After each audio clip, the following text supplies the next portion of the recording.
IVF करने का सही समय क्या है? कई सारे कपल्स इस सवाल में इतने उलझ जाते हैं कि वो अपना कीमती समय इसमें गवा देते हैं और फिर उसके बाद में उनके पास काफी कम समय बचता है कुछ सोच विचार करने के लिए। नमस्कार, मैं डॉक्टर आकांक्षा महाजन पाठक। आप देख रहे हैं एक्सेलेंट चबूतरा और आज चबूतरे पे चर्चा है आईवीएफ करने के सही समय के बारे में। आईवीएफ करने का सही समय कौन सा है? कितने टाइम तक नेचुरली ट्राई करना चाहिए, उसके बाद में आईवीएफ का फैसला करना चाहिए, किन किन मेडिकल कंडीशंस में आईवीएफ का प्रायोरिटी से विचार करना चाहिए और क्या वो चीज़ें हैं जिनको अवॉइड करने से आपका आईवीएफ का सफलता दर बढ़ सकता है।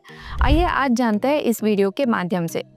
तो सबसे पहला मुद्दा, कितने समय तक नेचुरली ट्राई करने के बाद में आईवीएफ का सोच विचार कर सकते हैं। अगर आपकी उम्र 35 से कम है तो 1 साल कम से कम नेचुरली ट्राई करना चाहिए।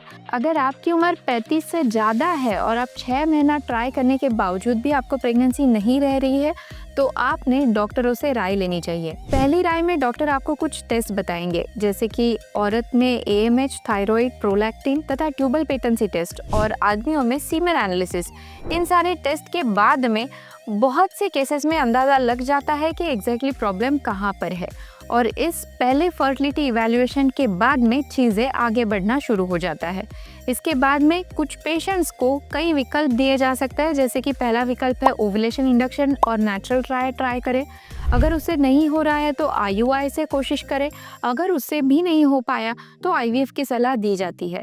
लेकिन कुछ ऐसी मेडिकल कंडीशंस है जिन मेडिकल कंडीशंस में डायरेक्टली डॉक्टर आईवीएफ की सलाह दे सकते हैं, जैसे कि अगर आपको एंडोमेट्रियोसिस है, पीसीओडी है, ट्यूबल ब्लॉक है या आपके हस्बैंड का स्पर्म काउंट काफ़ी लो है तो आपको अन्य किसी भी विकल्प का सुझाव नहीं दिया जाता और डायरेक्टली आईवीएफ करने की सलाह दी जा सकती है।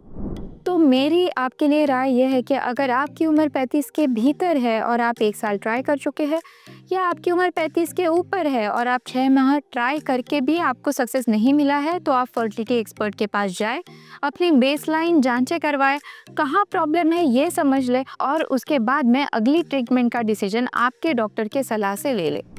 तो इस वीडियो का अब तक का पार्ट रहा उन कपल्स के लिए जो लोग अब तक डॉक्टर के पास पहुंचे ही नहीं है। अब इसके अगला जो भाग है वो उन कपल्स के लिए है जो लोग डॉक्टर के साथ में ट्रीटमेंट कर रहे हैं लेकिन उनको अब तक सक्सेस नहीं मिला है। तो ऐसे कपल्स जो लोग नेचुरली ट्राई कर चुके हैं, आईयूआई के कुछ साइकिल्स ट्राई कर चुके हैं और उनका अगला स्टेप अभी आईवीएफ रहने वाला है, उनके लिए कुछ खास टिप्स। सबसे पहली चीज़, आईवीएफ का सफलता दर कुछ चीज़ों के ऊपर आधारित होता है, जैसे कि शादी को हुए कितना साल हुआ है, आपकी उम्र कितनी है, इसके ऊपर आईवीएफ का सक्सेस रेट डिपेंडेंट होता है। अगर आपकी शादी को बहुत सारे साल गुजर चुके हैं या आपकी उम्र काफ़ी ज़्यादा है तो हो सकता है आपके मामले में आईवीएफ का सक्सेस रेट कुछ कम हो। लेकिन अगर आप यंग एज में आईवीएफ का फैसला लेते हैं तो फिर बहुत ज़्यादा चांसेस है कि आपकी आईवीएफ की सक्सेस रेट ज़्यादा हो। जैसे कि मेरे पास में कुछ पेशेंट्स हैं जो कुछ 22-24 साल की उम्र की लड़कियां हैं जिनको पता है कि उनका पीसीओडी है या फिर उनके हस्बैंड का स्पर्म काउंट काफ़ी कम है, उन्होंने तुरंत से आईवीएफ का फैसला लिया है। तो ऐसे पेशेंट्स में मुझे 16-16 तक एम्ब्रियो मिले हैं। 16-16 एम्ब्रियो का मतलब होता है कि उतने ज़्यादा चांसेस है मुझे एम्ब्रियो ट्रांसफ़र करने के लिए। लेकिन मेरे पास कुछ पेशेंट्स हैं जो कि बहुत सारी ट्रीटमेंट करके थक चुके हैं, इनकी उम्र भी ज़्यादा है, कुछ 35-36 के ऊपर है, एएमएच भी काफ़ी कम है, रिजर्व भी काफ़ी कम है। तो इन लोगों में मुझे बार बार 1-2 से अधिक भी आईवीएफ की साइकिल करने की ज़रूरत पड़ रही है एक अच्छा एम्ब्रियो पाने के लिए। तो इसका मतलब आप समझ सकते हैं कि अगर आपकी बाकी सारी ट्रीटमेंट फेल हो गई है और आपको डॉक्टरों से आईवीएफ की सलाह मिली है तो आपने आईवीएफ का डिसीजन लेने में बहुत ज़्यादा देरी नहीं करनी चाहिए, क्योंकि इतना सारा ट्रायल होने के बाद भी अगर बच्चा अब तक नहीं हुआ है तो शायद ही नेचुरली कोई चमत्कार होकर अभी बच्चा होगा। तो इससे बेहतर है कि आप आपका टाइम टू प्रेगनेंसी कम करने के लिए जल्द से जल्द आईवीएफ की सलाह लें, जिससे आपका ही सक्सेस रेट बढ़ने में आसानी हो सकती है। अगर आप आईवीएफ का निर्णय जल्दी ले तो आपका काफ़ी सारा पैसा और समय की बचत हो सकती है। तो अब आते हैं वीडियो के तीसरे पार्ट में, जिसमें मैं बताऊंगी आईवीएफ के इमोशनल, फाइनेंशियल और रियलिस्टिक एस्पेक्ट्स के बारे में। सबसे पहली चीज़, जब आप आईवीएफ का निर्णय लेते हैं तो डॉक्टरों से इस बारे में चर्चा करें कि आईवीएफ का सक्सेस रेट उनके सेंटर में कितना है। उसके बाद में मल्टीपल साइकिल्स का अगर कोई पैकेज है तो उसके बारे में भी जानकारी ले लें। हो सकता है कि आपको एक से ज़्यादा स्टिमुलेशंस की भी ज़रूरत पड़े। तो आईवीएफ से रियलिस्टिक एक्सपेक्टेशन रखें, क्योंकि आईवीएफ ये एक साइंटिफिक टेक्निक है आपको बच्चा दिलाने की। ये कोई जादू या चमत्कार नहीं है कि जिसको करने से आपको तुरंत बच्चा हाथ में लगने वाला है। दूसरी चीज़ है आपकी इमोशनल प्रिपेयर्डनेस।